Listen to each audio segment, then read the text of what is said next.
Mapaluson man, Visayas, Mindanao, Masbate, Sorsogon o alinmang parte ng Kabikulan, para sa amin, isa lang ang number 1, itong isang uri ng shell na nagkukubli sa ilang piling kagubatan. Isang maituturing pambihirang pantawid gutom po ang shell na ito, lalong-lalo na sa aming mga taga-probinsya. Ngunit sa kabilang banda, marami pa rin ang naniniwala na hindi raw ito pwedeng kainin, pero para sa amin, maituturing yaman ito ng kagubatan.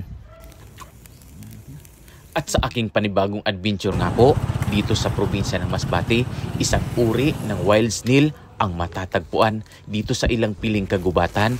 Napakabihira na nga po na makita ito dahil sa paglipas ng panahon ay marami na rin ang natutuklasan na pwede po itong kainin. At simula pa lang po ng aking paglalakad ay isang wild snail na agad ang aking nakita na nakakapit sa isang puno ng kahoy, at agad ko nga po itong kinuha at inilagay sa ginawa kong sisidlan na dahon ng anahaw. Ang ganitong uri nga po ng wild snail ka-adventure ay madalas makita sa dahon ng saging, puno ng kahoy at siyempre sa malalamig na parte ng kagubatan. Kaya naman po kaibigan, kung patuloy ka pa rin na nanonood sa video na ito at nag-i-enjoy ka, ay huwag kalimutan na pindutin ang heart button, pa-share na rin ang video na ito para maraming mas makarelate. At siyempre, huwag kalimutan na i-follow ang aking page na Ampil Adventures. At pagkalipas nga po ka-adventure, ang halos 2 oras at kalahati ng pangunguha at pag-iipon nitong wild snail ay halos 20 piraso na po ang aking nakuha, at pwedeng-pwede na ito pang ulam. At sa aking patuloy po na pangunguha ay masasabi kong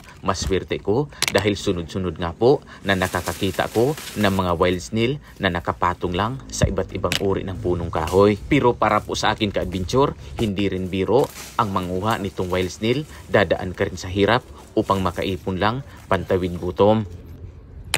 At sa aking patuloy na paglalakad ka-adventure, ang aking pong naisip na i-partner dito ay bunga ng saging. Siyempre, isa ito sa pinaka-the best na partner dito sa ating wild snail.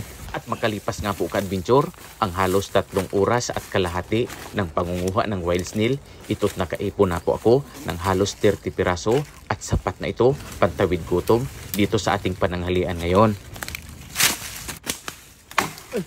At sumunod naman po mga ka-adventure ay agad ko na nga pong inihanda ang mga panggatong upang magsindi ng apoy para makapagsimula na tayo na magluto nitong ating mga nakuha na pambihirang ulam sa ating pananghalian. At habang patuloy po ako ka-adventure sa paghahanda dito sa ating lulutuin na ulam, ay gusto ko muna na batiin ang mga nag-share, nag-like at nanood sa aking mga nakaraang video na sina Eric De La Cruz from Cebu City, shout out po. Elisa Moran from Tagum City, Mindanao, Jonas Abinido from Liti, Edwin Torres from Dagupan City, Jubilin Itang from Albay, at siyempre sa aking kaibigan na sa Adil Manti Alto from Dimasalang Masbate. At makalipas nga po ang halos kalahating oras, ito at ready nga po ang apoy na pag-iihawan natin nitong ating mga nakuhang shell. Nilagyan ko na nga pala ito ng mga asin bago natin inilagay sa apoy para magkaroon ng kunting lasa at timplado na ito bago natin iulam. Kayo po mga ka-adventure, na-try nyo rin po ba na mag-ihaw ng ganitong shell? At ano po ang tawag nito sa inyong probinsya? I-comment nga po sa baba. Ang mga ganitong uri nga po ng shell dito sa aming probinsya ng Masbate ay talaga namang paunti ng paunti na ang populasyon nito dahil sa pagdami na nga po ng nakakadiskubre na pwede pala itong kainin at napakasarap nito sa inihaw. Kaya naman po ang mga bagong henerasyon ay darating ang panahon hindi na po makakatikim nitong napakasarap sa inihaw na shell na matatagpuan lamang sa piling kagubatan dito sa aming probinsya sa Masbate. At dito nga po sa aming probinsya, bukod sa masarap na wild snail ay mai-experience mo rin ang magmerienda ng fresh at napakasarap na buko, at karaniwan ito pantawid gutom, at siyempre napakasarap nito mga idol. At pagkatapos ko nga ka-adventure na makapagmerienda ay ginawa ko naman itong ating masarap na sausawan. Nilagyan ko lang ng suka, kalamansi, maraming siling labuyo para maanghang sa pagsawsaw natin sa ating inihaw na wild snail. At pagkatapos nga po na makagawa ako ng masarap na sausawan, ito't luto na nga po yung ating mga saging. Siyempre magsisimula na tayo na tanggalin yung laman sa shell nitong ating mga inihaw na wild snail. Marahil ang ilan po sa inyong mga ka-adventure ay nagtatanong at nagtataka na pwede bang kainin ang ganitong uri ng shell.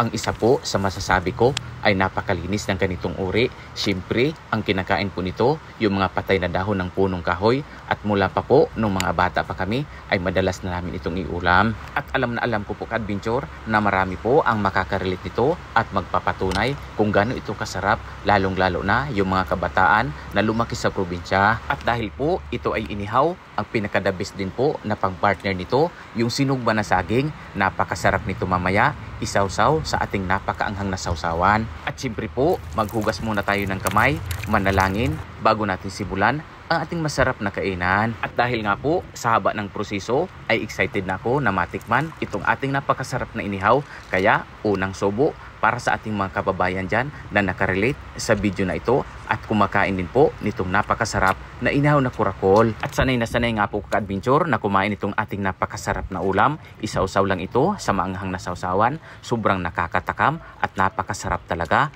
Kaya naman kung nakarelate kayo at natakam, pa-share naman ng video na ito. At siyempre, mag-iwan kayo ng comment.